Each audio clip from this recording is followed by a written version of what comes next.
애청자 여러분 안녕하십니까? 따뜻한 만남과 진솔한 이야기가 있는 KCBS에서 오늘은 그 581번째 시간을 맞았습니다. 오늘은 태국에서 복음 사역을 하고 계신 안병한 선교사님 모시고 선교의 여정과 현지 사역 그리고 선교사적 부름에 관해서 이야기를 나누겠습니다. 자, 선교사님 어서 오십시오. 반갑습니다. 예, 반갑습니다. 네, 이게 짧은 일정 시간 내주셔서 감사합니다. 제가 영광입니다. 네, 먼저 KCBS 청취자들에게 인사와 함께 자기소개 잠깐 부탁드리겠습니다. 저는 안병한 선교사입니다. 먼저 KCBS 청취자 여러분들을 이렇게 라디오로 만나게 돼서 주님의 이름으로 감사를 드립니다. 저는 태국의 동북부 이산이라고 하는 그곳에서 주님을 섬기고 복음 전파를 하고 있습니다. 태국에 계시는데 이번에 미국에 잠깐 이제 방문하신 걸로 듣고 있거든요. 예. 이번 방문 목적하고 그 시카고를 둘러보시니까 어떠셨는지 좀 소감 좀 여쭤보겠습니다. 시카고를 제일 먼저 온 건 아니고요. 이제 밴쿠버에서 초청이 왔는데, 네. 밴쿠버에서 원래 2주 일정과 나머지 2주 일정을 LA에서 보내기로 했는데 이쪽으로 연락이 돼가지고 애틀란타, 워싱턴을 거쳐서 지금 이곳에 왔습니다. 그래서 사실은 예정이 없던 그런 일정입니다. 네, 시카고는 예정이 없던 일정이셔요. 근데 둘러보시니까 어떠세요?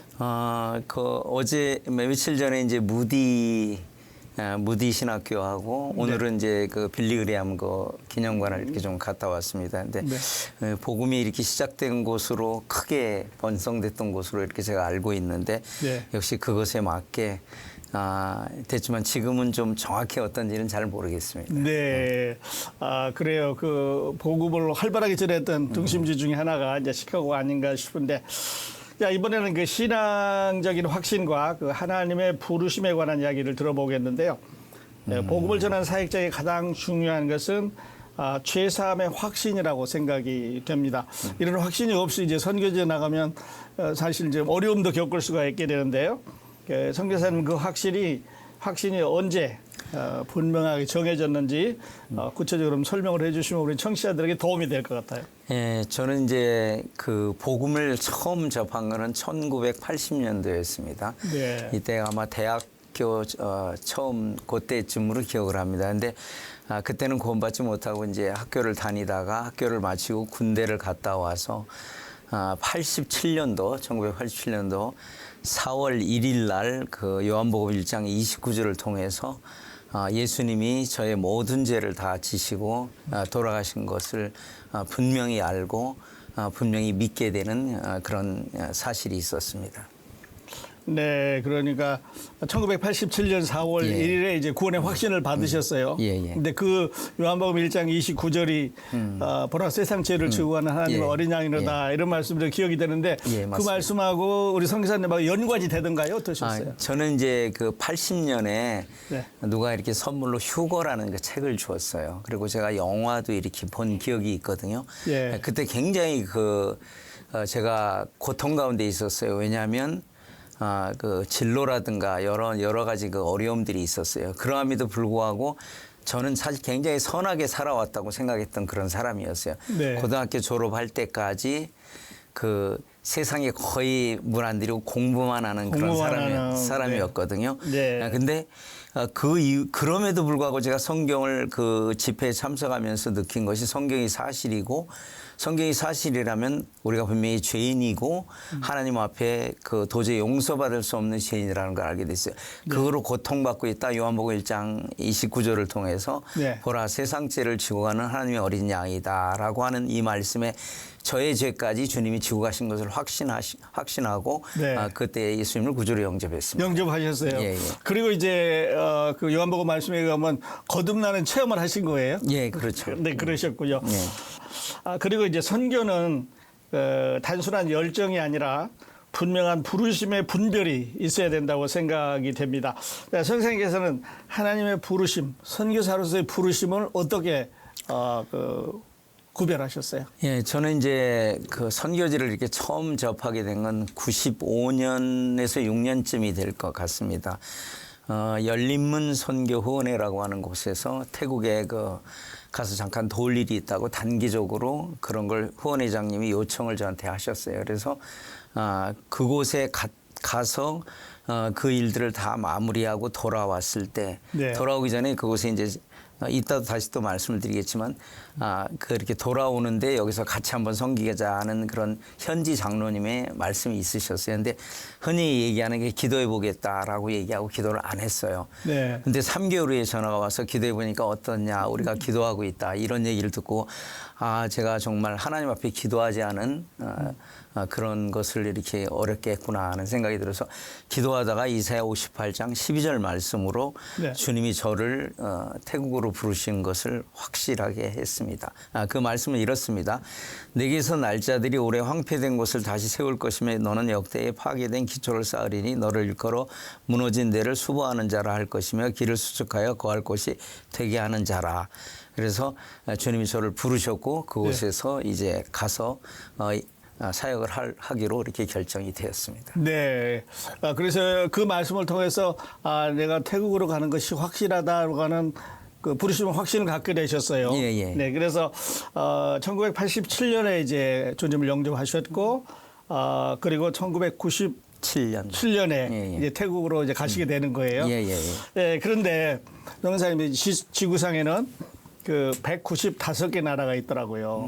그런데 하필이면 그 어려운 나라 태국 불교의 나라인데 그 나라를 위해서 그 하나님께서 보내셨는지 어떤 지리적인 이유나 또 다른 여건이 있는지 아니면 그 복음적으로 그 열정이 그 선교사님을 그리로 보내셨는지 어떻게 하셨어요?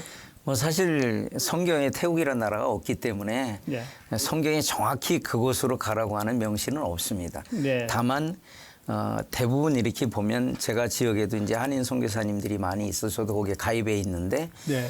그곳의 필요를 보고 왔다 갔다 하다 보면 그곳의 필요가 보이잖아요. 네. 그럼 그 필요가 보이는 것을 놓고 기도하다가 주님의 그 부르셔서 이렇게 가는 그런 부분이 더 많은 것 같습니다. 그래서 아까 이제 이사야 58장 12절 말씀을 통해서 주님이 태국이라는 곳에 성경이 없지만 그곳에 가야 되겠다 하는 이런 확신을 갖게 됐고 그때부터 이렇게 태국으로 가기 위해서 이렇게 준비를 시작했습니다. 네, 네.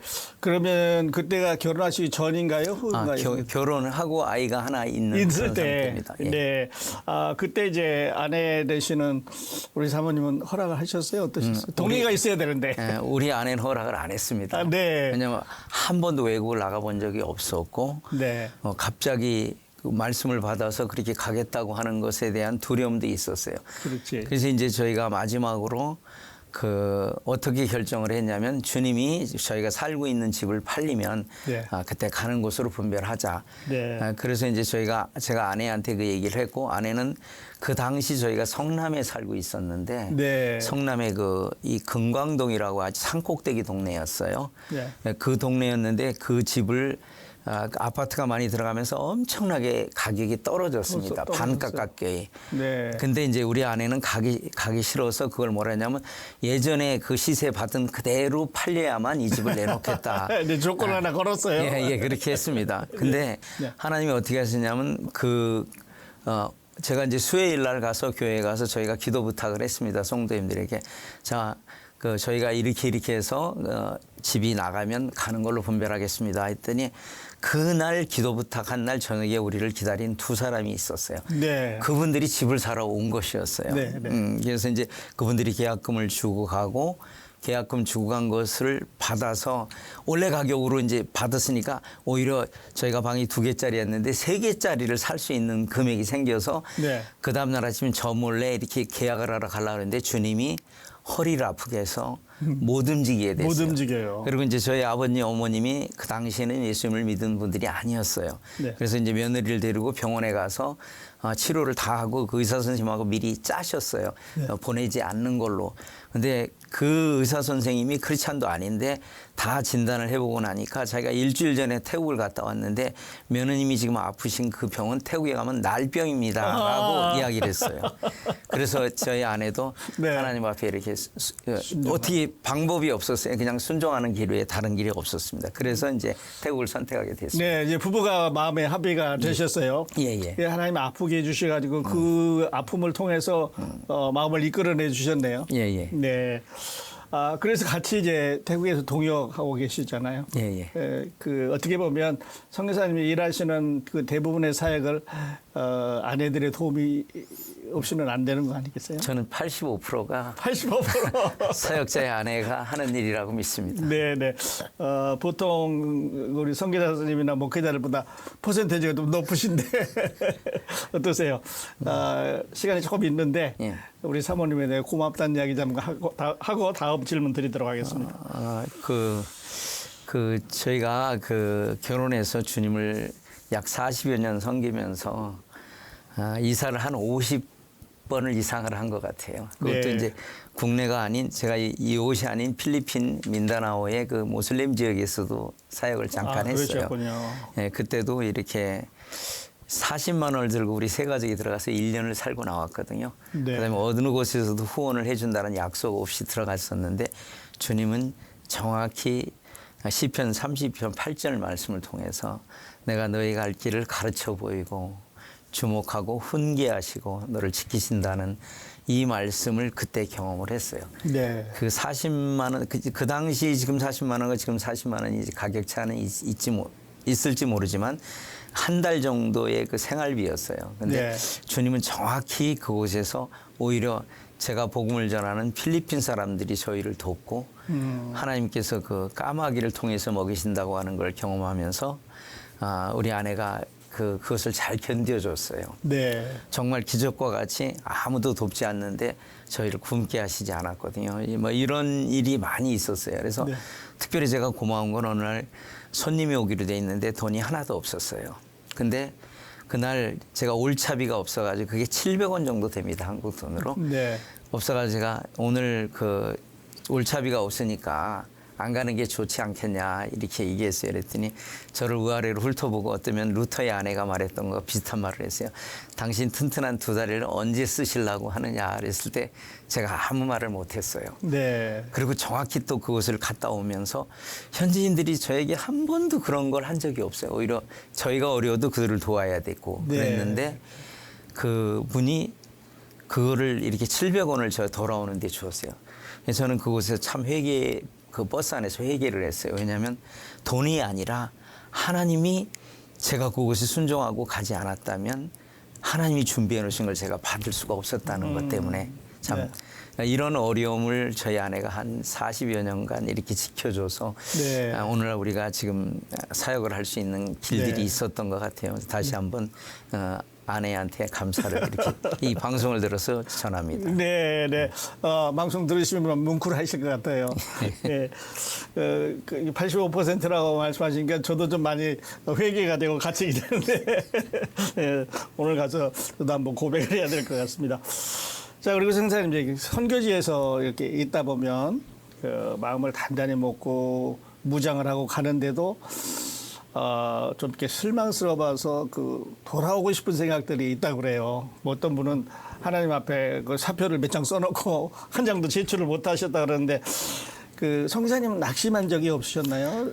뭐 돌아오겠다는 생각은 한 적은 없는 것 같아요. 다만 안 하고 싶다는 생각은 했어요. 네. 왜냐하면 처음에 이제 제가 치앙마이로 갔다가 이제 2011년 정도쯤 됐습니다. 그래서 2009년에 동북부로 와서 2년 안에 많은 열매를 주셨어요. 그래서 저희가 이제 하는 데는 이제 침례를 말하고 있는데 7명을 침례를 줬는데 주일학교가 그때 한 50명, 60명씩 왔었어요. 이제 태국은 99%의 저희가 있는 곳은 99%가 불교도입니다. 그리고 크리스찬 퍼센테이지가 0.1%밖에 되지 않습니다. 예. 그렇게 주님이 큰 역사를 하셨는데 그들이 이제 어떤 한 이유로 인해서 저희하고 관련 없는 그런 일이었어요.